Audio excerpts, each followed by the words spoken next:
Kevin, how much arm twisting did Jack have to do to get you to be a part of Bolt? Great question. To be honest, I was looking to retire. And so I was slated to leave the acting industry and go into finance. And my wife, Paige Tudyk, had gotten the offer first. And then he wanted to give the role to me. But the producers wanted to go with a bigger name, and understandably so. And then about 3 months before they were slated to shoot, the individual who was eyeing it, he dropped out, and Jack said, "It's yours if you'd like it." I said, I would love it. And so that's how it panned out. I mean, I was going to ask if Paige got you the part or you got her the part, and how it all worked out, but that's incredible. I mean, uh, and no knock to Jack about it.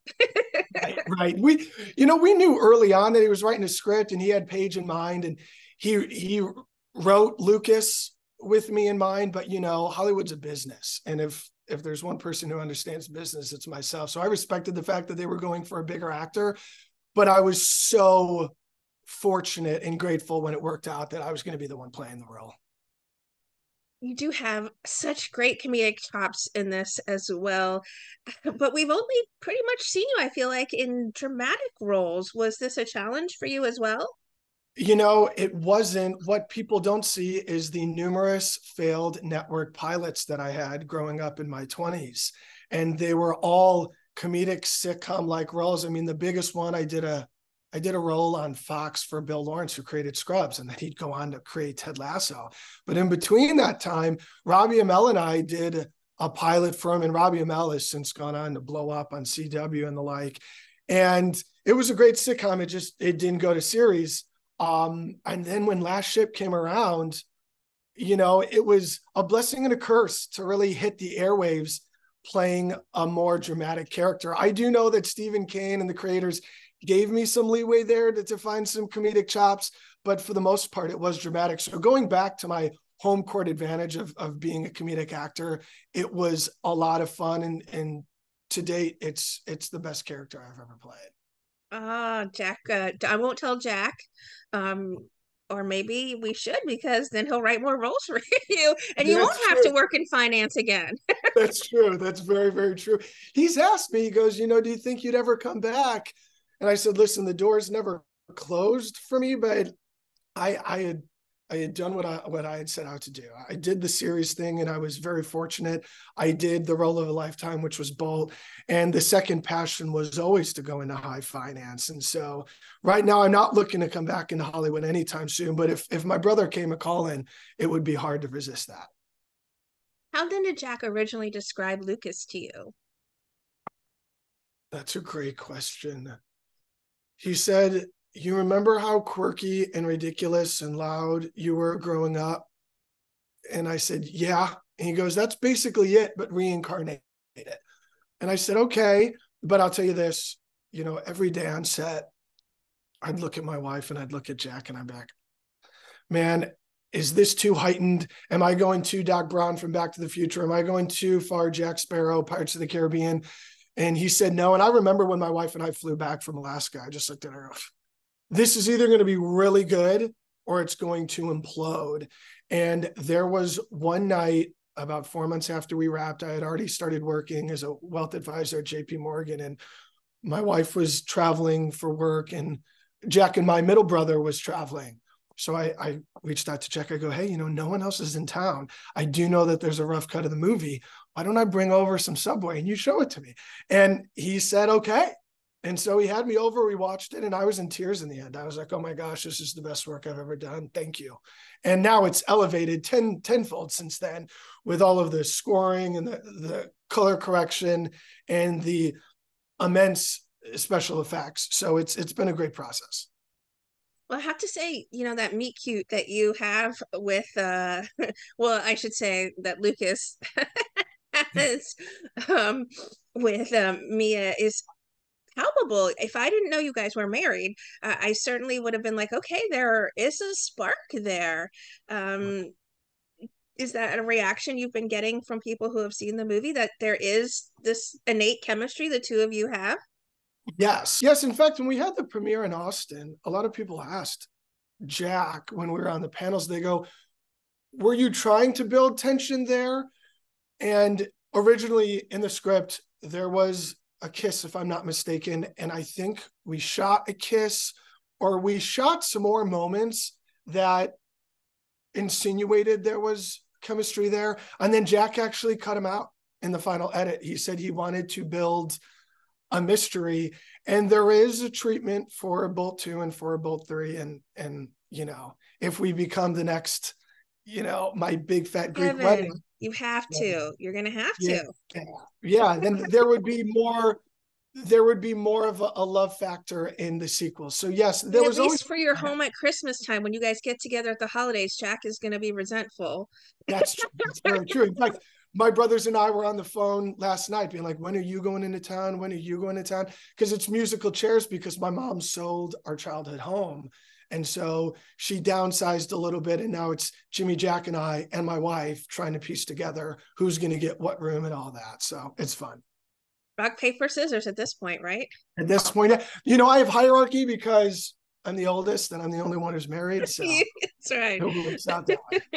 We'll see what kind of, well, maybe you guys will get into one of those old fashioned brawls. It won't be pretty. Right. It's very true. Because now we're all the same size. So it would be ugly. Oh, okay. I love um that there's this great relationship too between Lucas and his aunt Amy. What was it like getting to work with Kate Flannery? I mean, you are working with Kate Flannery, you're working with Matt Walsh, a couple of the heaviest comedic bangers. Yes. When Jack locked in Kate, I'll never forget, he gave me the call. He goes, yeah, it's working out. We're going to get Kate for a couple of days. I said, that's fantastic. I mean, she's a legend. My wife and I, we watched all seasons of The Office 2 years ago, just because it's a great, comfortable, warm feeling to watch that, especially right before bed if you have an intense morning ahead. And she was phenomenal, class act, focused. And it was great to just spar with her back and forth in front of the camera. So that was a blast. I didn't get to work with Matt. I rapped in Alaska. Lucas's world resides in Alaska. So I rapped in October of 2021. And then my wife, Paige, would go on to shoot the beginning sequences and the ending sequences in LA 3 or 4 months later, I think in January of 2022. I did show up on set, and I did meet Matt, and he was just amazing. He didn't need to do it. You know, Kate's role is a little bit bigger.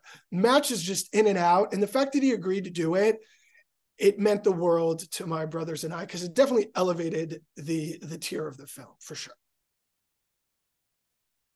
I have to ask about your time with Manny Sparrow because he is very underappreciated, I feel like, by Lucas. He's not a documentarian. He's like your assistant. He's your lackey.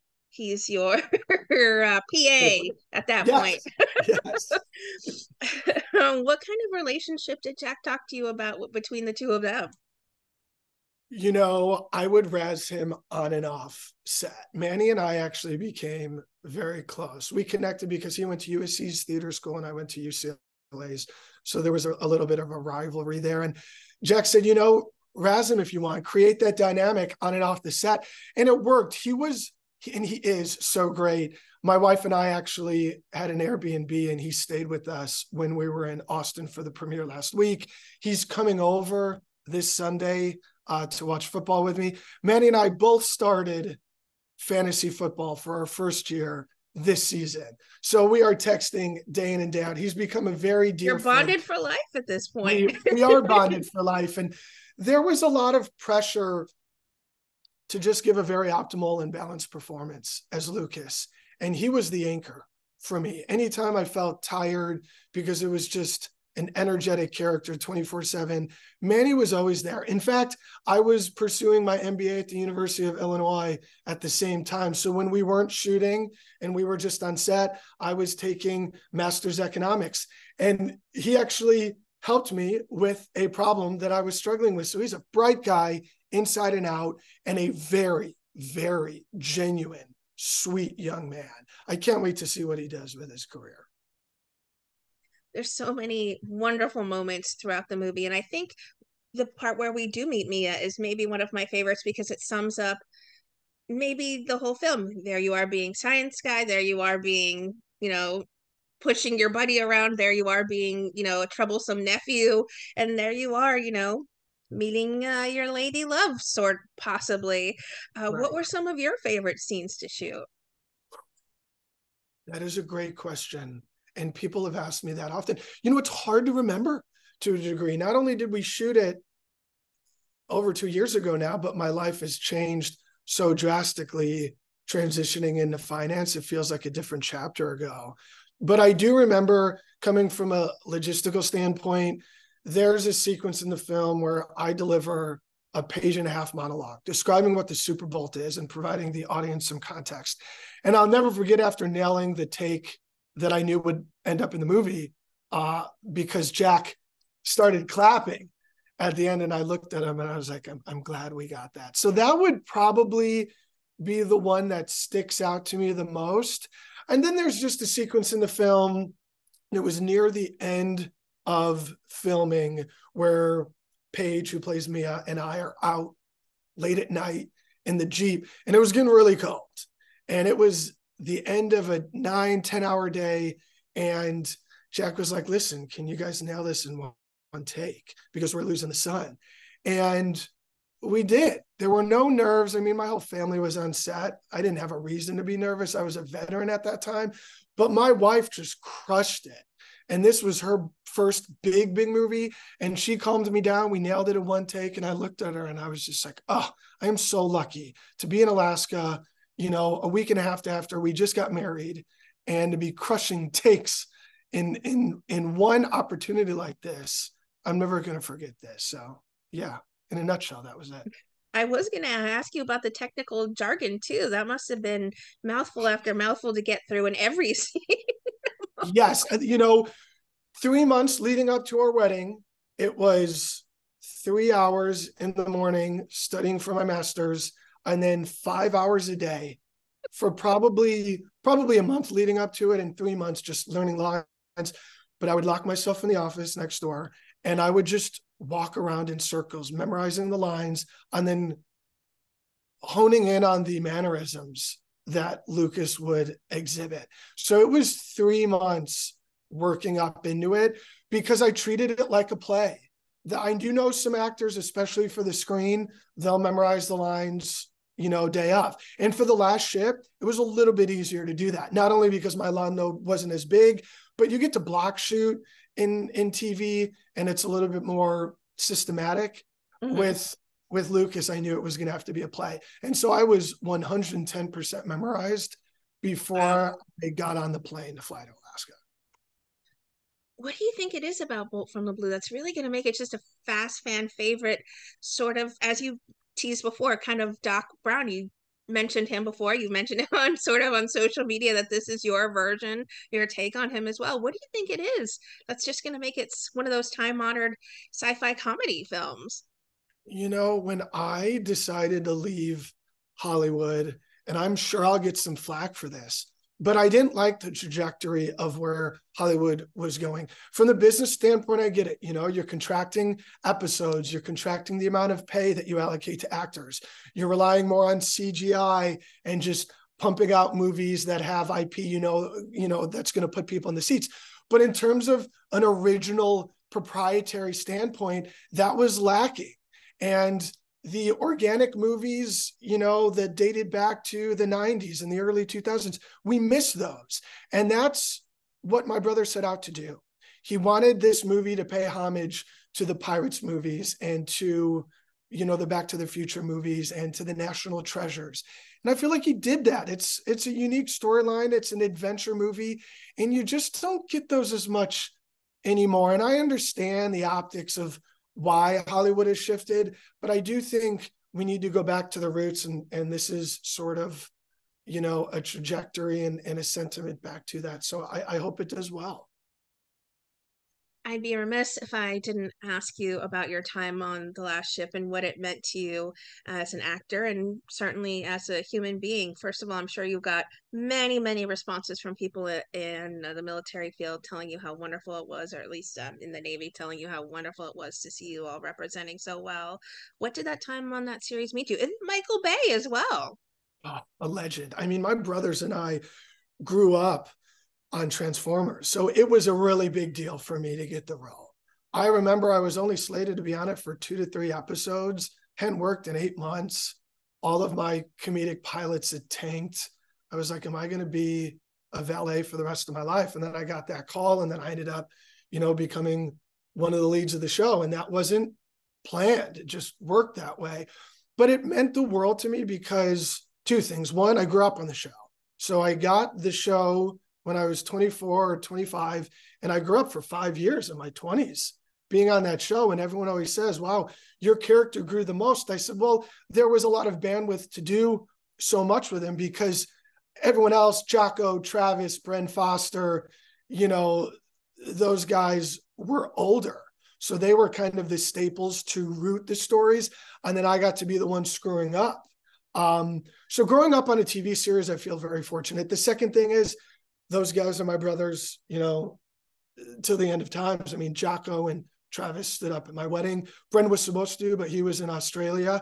And then part of the reason I am at JP Morgan as a wealth advisor right off the streets is because Eric Dane introduced me to the woman who managed his money, had me out to dinner. She showed up to dinner. She's one of the, top wealth advisors at JP Morgan. And I told her that I was, trading options and trading stocks full time when I wasn't on screen. And she became my mentor, and that led me to my second career. So there was a lot that The Last Ship did for me, and I'm eternally grateful for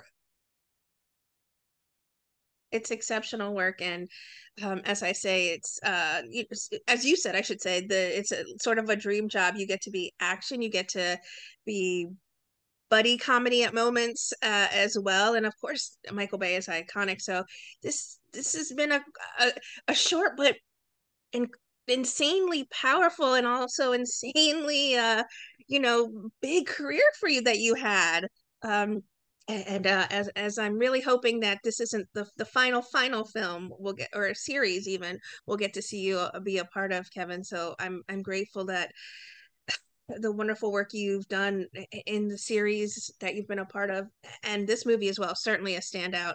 I don't know, when the reception comes in, you might have to consider those two follow-up films. I mean, what would you like to say, I should ask, to people who are seemingly gushing like I do about the wonderful work you've done on our screens? I think the biggest question everyone asked when I decided to leave, and by no means am Is I, what's wrong with you? yeah, they did say that. And, by no means am I super famous. I mean, I would get recognized on a consistent basis on a low-key level. So I got to live a completely normal life. But I think, especially on the panels in Austin, they just said, you are seemingly at the height of your career. Why leave now? And it was what drove me to make my exit was just my passion in finance. It's really just the second career I've always wanted to pursue. And so I left on my own terms, and my brother Jack gave me my own Cinderella story farewell to Hollywood. With that said, everyone asks, is this it? Listen, I'm not sure. I would love to don the stage again one day.